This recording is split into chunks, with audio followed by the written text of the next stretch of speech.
गुरु ब्रह्म महिमा अलेख शरण। नमस्कार दर्शक वृंद, आपण मानंकु आजिर राशिफल कार्यक्रम मु एस कुमार स्वागत जनाऊँगी। प्रतिदिन निजर राशिफल जानिबा पाई गुरुकृपा यूट्यूब चैनल को सब्सक्राइब करंतु और पाखरे थिबा बेल आइकन को प्रेस करी ऑल नोटिफिकेशन ऑन करी दियंतु, जहा फଳରେ आमे जेतेबेले वीडियो अपलोड करिवो प्रथमे आपण वीडियो देखि पारिबे।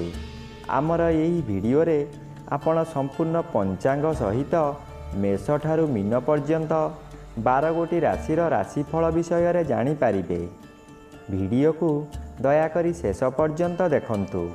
वीडियोटी भल लागिथिले वीडियो को लाइक करंतु एवं आपणक प्रियजन पाखु शेयर करी जणांतु। एबे आसंतु जानिबा आज दिनर संपूर्ण पंचांग विषय। आज 2024 मसीहा डिसेम्बर मास 10 तारिख मंगलवार, दिल्ली सौराब्द सन 1432 साल, स्वाधीन भारताब्द 78 वर्ष, महिमाद 197 वर्ष। उत्कल गजपति श्री श्री गजपति दिव्यसिंहदेव महाराजांकर 68 अंक।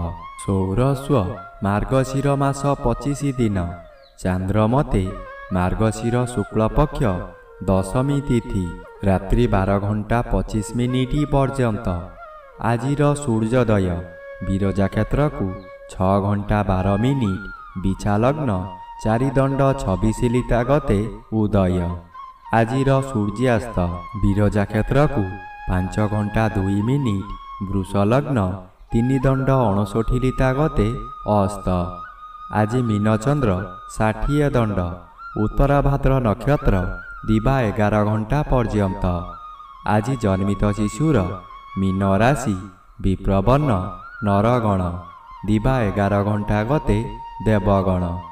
आज मृत व्यक्तिर एक पाद पुष्कर दोष, निषिद्ध खाद्य।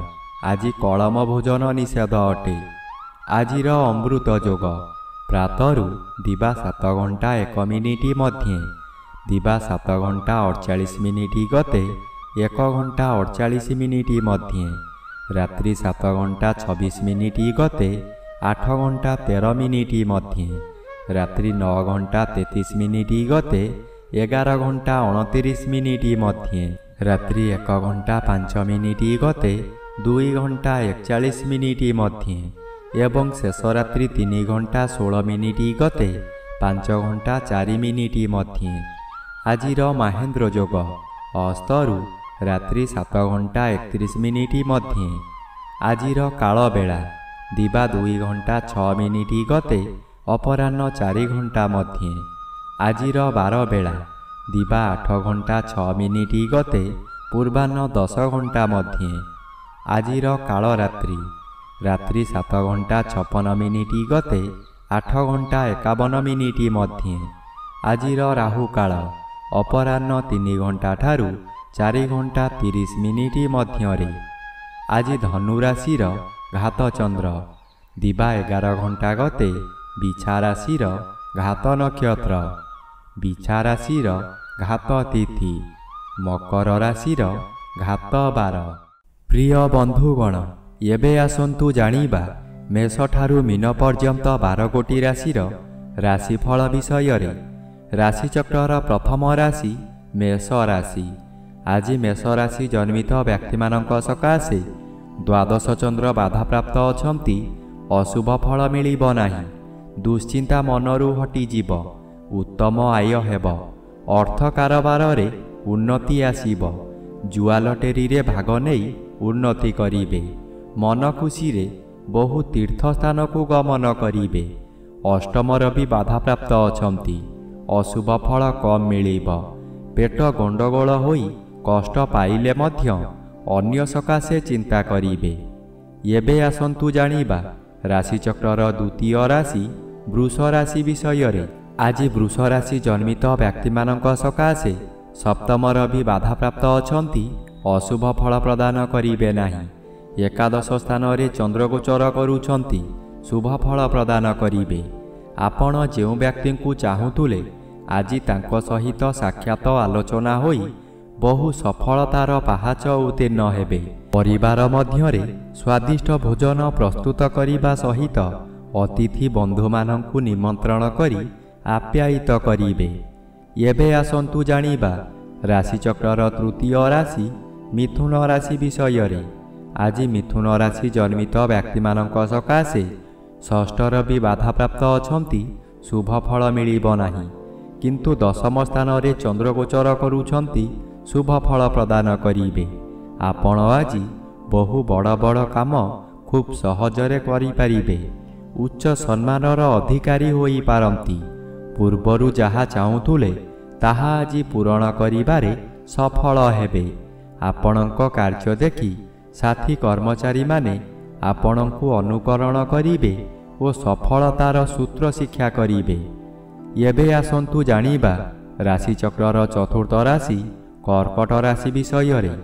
ଆଜି କର୍କଟ ରାଶି ଜନ୍ମିତ ବ୍ୟକ୍ତିମାନଙ୍କ ସକାଶେ ପଞ୍ଚମ ରବି ଶୁଭ ଓ ନବମ ଚନ୍ଦ୍ର ଶୁଭ ଫଳ ପ୍ରଦାନ କରିବେ।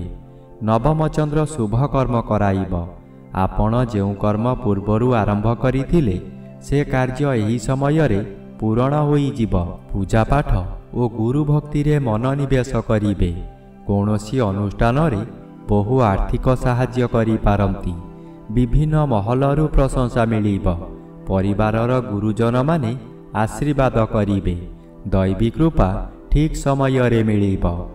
ଏବେ ଆସନ୍ତୁ ଜାଣିବା ରାଶିଚକ୍ରର ପଞ୍ଚମ ରାଶି ସିଂହ ରାଶି ବିଷୟରେ। ଆଜି ସିଂହ ରାଶି ଜନ୍ମିତ ବ୍ୟକ୍ତିମାନଙ୍କ ସକାଶେ ଅଷ୍ଟମ ଚନ୍ଦ୍ର ବାଧାପ୍ରାପ୍ତ ଅଛନ୍ତି। ଅଶୁଭ ହେବା କଥା ହେବ, କିନ୍ତୁ ଏତେ ଅଧିକ ହେବ ନାହିଁ। ଚତୁର୍ଥ ରବି ଅଶୁଭ। ଆପଣ ବିଭିନ୍ନ ସ୍ଥାନକୁ ଯାତ୍ରା କରିବେ। ବିବାଦ ଆସିବ, କିନ୍ତୁ ସତର୍କ ରହିବା ଜରୁରୀ। ସତର୍କ ରହିଲେ ବିବାଦରୁ ମୁକ୍ତି ମିଳିବ। ହଠାତ୍ କୌଣସି ବିପଦରେ ଫସିଯିବେ। ମାନସିକ ସ୍ତରରେ ଯନ୍ତ୍ରଣା ପାଇବେ। ରାତ୍ରି ଅନିଦ୍ରା ହୋଇପାରନ୍ତି। ପରିବାର ମଧ୍ୟରେ ଅଶାନ୍ତି ଲାଗି ରହିବ। ଏବେ ଆସନ୍ତୁ ଜାଣିବା ରାଶିଚକ୍ରର ଷଷ୍ଠ ରାଶି କନ୍ୟା ରାଶି ବିଷୟରେ। ଆଜି କନ୍ୟା ରାଶି ଜନ୍ମିତ ବ୍ୟକ୍ତିମାନଙ୍କ ସକାଶେ ତୃତୀୟ ରବି ବାଧାପ୍ରାପ୍ତ ଅଛନ୍ତି, ଶୁଭ ଫଳ ପ୍ରଦାନ କରିବେ ନାହିଁ। ସପ୍ତମ ଚନ୍ଦ୍ର ଶୁଭ ଫଳ ମିଳିବ। ଆପଣଙ୍କ ପରିବାର ମଧ୍ୟରେ ହସ ଖୁସିର ଉତ୍ତମ ବାତାବରଣ ଆସିବ। ଏହି ସମୟରେ ଆପଣଙ୍କ ଜନ୍ମସ୍ଥାନ ଠାରୁ ଦୂରରୁ ଖୁସି ଖବର ମିଳିବ। ଆୟ ବୃଦ୍ଧି ହେବ। ସ୍ୱାମୀ କିମ୍ବା ସ୍ତ୍ରୀ ଜଣେ ଅନ୍ୟ ଜଣଙ୍କୁ ନିବିଡ଼ ଭାବରେ ଭଲ ପାଇବେ। ଯାହା ବ୍ୟବସାୟ କରୁଛନ୍ତି ତହିଁରେ ଆଶାଠାରୁ ଅଧିକ ଆୟ ହେବ। ଭବିଷ୍ୟତ ସକାଶେ ସଞ୍ଚୟ ହେବ। ଏବେ ଆସନ୍ତୁ ଜାଣିବା ରାଶିଚକ୍ରର ସପ୍ତମ ରାଶି ତୁଳା ରାଶି ବିଷୟରେ। ଆଜି ତୁଳା ରାଶି ଜନ୍ମିତ ବ୍ୟକ୍ତିମାନଙ୍କ ସକାଶେ ଦ୍ୱିତୀୟ ରବି ବାଧାପ୍ରାପ୍ତ ଅଛନ୍ତି, ଶୁଭ ଫଳ ପ୍ରଦାନ କରିବେ ନାହିଁ। ଷଷ୍ଠ ସ୍ଥାନରେ ଚନ୍ଦ୍ରଗୋଚର କରୁଛନ୍ତି। ଷଷ୍ଠ ଚନ୍ଦ୍ର ବଳବାନ ଚନ୍ଦ୍ର। ଆପଣଙ୍କ ପରିବାର ମଧ୍ୟରେ ଖାଲି ଆନନ୍ଦ ହିଁ ଆନନ୍ଦ ମିଳିବ। ଯେଉଁ କାମରେ ହାତ ଦେବେ ତହିଁରେ ସଫଳତା ନିଶ୍ଚୟ ପାଇବେ। ବ୍ୟବସାୟ କରୁଥିବା ବ୍ୟକ୍ତିମାନେ ବ୍ୟବସାୟରେ ଆଶାଠାରୁ ଅଧିକ ଲାଭବାନ ହେବେ। ଆପଣଙ୍କୁ ଦେଖିଲା ମାତ୍ରେ ଶତ୍ରୁମାନେ ମିତ୍ରତା କରି ବସିବେ। ଏବେ ଆସନ୍ତୁ ଜାଣିବା ରାଶିଚକ୍ରର ଅଷ୍ଟମ ରାଶି ବିଛା ରାଶି ବିଷୟରେ। ଆଜି ବିଛା ରାଶି ଜନ୍ମିତ ବ୍ୟକ୍ତିମାନଙ୍କ ସକାଶେ ପଞ୍ଚମ ଚନ୍ଦ୍ରଗୋଚର କରୁଛନ୍ତି, ଶୁଭ ଫଳ ମିଳିବ। ଆପଣଙ୍କ ସ୍ୱାସ୍ଥ୍ୟ ଉତ୍ତମ ରହିବ। ପୂର୍ବରୁ ଯେଉଁମାନେ ହଇରାଣ ହରକତ କରୁଥିଲେ ଏବେ ଆପଣ ଶାନ୍ତିରେ ରହିପାରିବେ। ପଞ୍ଚମ ଗୃହ ଜ୍ଞାନ ଗୃହ ହୋଇଥିବାରୁ ଆପଣଙ୍କର ବିଭିନ୍ନ ଜ୍ଞାନ ବୃଦ୍ଧି ହେବ। ଆପଣଙ୍କ ଉପସ୍ଥିତ ଜ୍ଞାନ ବଳରେ ବହୁ ବଡ଼ ବଡ଼ ବିପଦରୁ ମୁକୁଳି ଯିବେ। ବହୁ କାମରେ ହାତ ଦେଇ ଆପଣ ସଫଳ ହେବେ। ଶୁଭ କର୍ମମାନ କରିବେ। ଏବେ ଆସନ୍ତୁ ଜାଣିବା ରାଶିଚକ୍ରର ନବମ ରାଶି ଧନୁ ରାଶି ବିଷୟରେ। ଆଜି ଧନୁ ରାଶି ଜନ୍ମିତ ବ୍ୟକ୍ତିମାନଙ୍କ ସକାଶେ ଘାତଚନ୍ଦ୍ର ଭୋଗ ହେଉଛି। ଘାତଚନ୍ଦ୍ର ସର୍ବଦା ଅଶୁଭ କରାଇବ। ଦ୍ୱାଦଶ ରବି ଅଶୁଭ। ଘରେ ବାହାରେ ପ୍ରତ୍ୟେକ ସ୍ଥାନରେ ଆପଣ ଅପଦସ୍ଥ ହେବେ। ବହୁ ପରିମାଣର ବ୍ୟୟ ହେବ। ଶରୀର ଅସୁସ୍ଥ ରହିବ। ମଥା ବିଚଳିତ ହେବ। ରାସ୍ତା ଦୁର୍ଘଟଣା ହୋଇପାରେ। ନିଜ ମନକୁ ଶାନ୍ତ ନ କଲେ ନିଜକୁ ନିଜେ ଦଣ୍ଡ ଦେଇ ହଇରାଣ ଓ ଓ ଲୋକହସା ହୋଇପାରନ୍ତି। ବନ୍ଧୁମାନଙ୍କ ସହ ଅର୍ଥ ସକାଶେ ଅନର୍ଥ ହେବ। ଏବେ ଆସନ୍ତୁ ଜାଣିବା ରାଶିଚକ୍ରର ଦଶମ ରାଶି ମକର ରାଶି ବିଷୟରେ। ଆଜି ମକର ରାଶି ଜନ୍ମିତ ବ୍ୟକ୍ତିମାନଙ୍କ ସକାଶେ ତୃତୀୟ ସ୍ଥାନରେ ଚନ୍ଦ୍ର ଗୋଚର କରୁଛନ୍ତି। ତୃତୀୟ ଚନ୍ଦ୍ର ବଳବାନ ଚନ୍ଦ୍ର। ଆପଣଙ୍କର ସ୍ୱାସ୍ଥ୍ୟରେ ଉନ୍ନତି ଘଟିବ। ପୂର୍ବରୁ ଥିବା ରୋଗମାନ ଅପସରିଯିବ। ଶରୀରର ତେଜ ବୃଦ୍ଧି ହେବ। ଯେଉଁ କାର୍ଯ୍ୟ କରିବାକୁ ଚାହିଁବେ ତହିଁରେ ସଫଳତା ଲାଭ କରିବେ। ହଠାତ୍ ଆପଣଙ୍କର କୌଣସିଠାରୁ ଶୁଭ ଖବର ପାଇ ମନର ବଳ ବୃଦ୍ଧି ହେବ। ବ୍ୟବସାୟରେ ଅଧିକ ଲାଭବାନ ହେବେ। ଧନ ସଞ୍ଚୟ କରିବାର ଦିନଟିଏ। ଏବେ ଆସନ୍ତୁ ଜାଣିବା ରାଶିଚକ୍ରର ଏକାଦଶ ରାଶି କୁମ୍ଭ ରାଶି ବିଷୟରେ। ଆଜି କୁମ୍ଭ ରାଶି ଜନ୍ମିତ ବ୍ୟକ୍ତିମାନଙ୍କ ସକାଶେ ଦଶମ ରବି ତୃତୀୟ ଚନ୍ଦ୍ର ଉଭୟ ଅନ୍ୟ ଗ୍ରହ ଦ୍ୱାରା ବାଧା ପାଉଥିବାରୁ ଅଶୁଭ ଫଳ ମିଳିବ। ଆପଣଙ୍କ କାର୍ଯ୍ୟକୁ ବନ୍ଧୁମାନେ ସମାଲୋଚନା କରିବେ। ଦ୍ୱିତୀୟ ଗୃହ ଧନ ଗୃହ ଓ ପରିବାର ଗୃହ ହୋଇଥିବାରୁ ଆପଣଙ୍କ ନିଜ ଲୋକମାନେ ଶତ୍ରୁତା କରିବେ। ବହୁ ଅର୍ଥ ବ୍ୟୟ କରାଇ ଆପଣଙ୍କୁ ବର୍ବାଦ କରାଇଦେବେ। ଆପଣ ହତୋତ୍ସାହ ହୋଇ ପଡ଼ିବେ। ପିଲାମାନେ ଆପଣଙ୍କ ନିର୍ଦ୍ଦେଶର ବିପରୀତ କାର୍ଯ୍ୟ କରି ବହୁ ସ୍ଥାନରେ ଆପଣଙ୍କୁ ଅପମାନିତ କରିବେ। ଏବେ ଆସନ୍ତୁ ଜାଣିବା ରାଶିଚକ୍ରର ଦ୍ୱାଦଶ ବା ଶେଷ ରାଶି ମୀନ ରାଶି ବିଷୟରେ। ଆଜି ମୀନ ରାଶି ଜନ୍ମିତ ବ୍ୟକ୍ତିମାନଙ୍କ ସକାଶେ ଶ୍ରୀଚନ୍ଦ୍ର ଓ ନବମ ରବି ଉଭୟ ବାଧାପ୍ରାପ୍ତ ଅଛନ୍ତି। ଭଫଳ ମିଳିବ ନାହିଁ। ପ୍ରତ୍ୟେକ କାର୍ଯ୍ୟକ୍ରମରେ ଆପଣଙ୍କୁ ବିରୋଧ ଆସିବ। ପେଟ ଗଣ୍ଡଗୋଳ ହେବ। ଭଲ ଭଲ ଖାଦ୍ୟ ପ୍ରସ୍ତୁତ କରିଥିବେ କିନ୍ତୁ ନିଜେ ଭୋଜନ କରିପାରିବେ ନାହିଁ।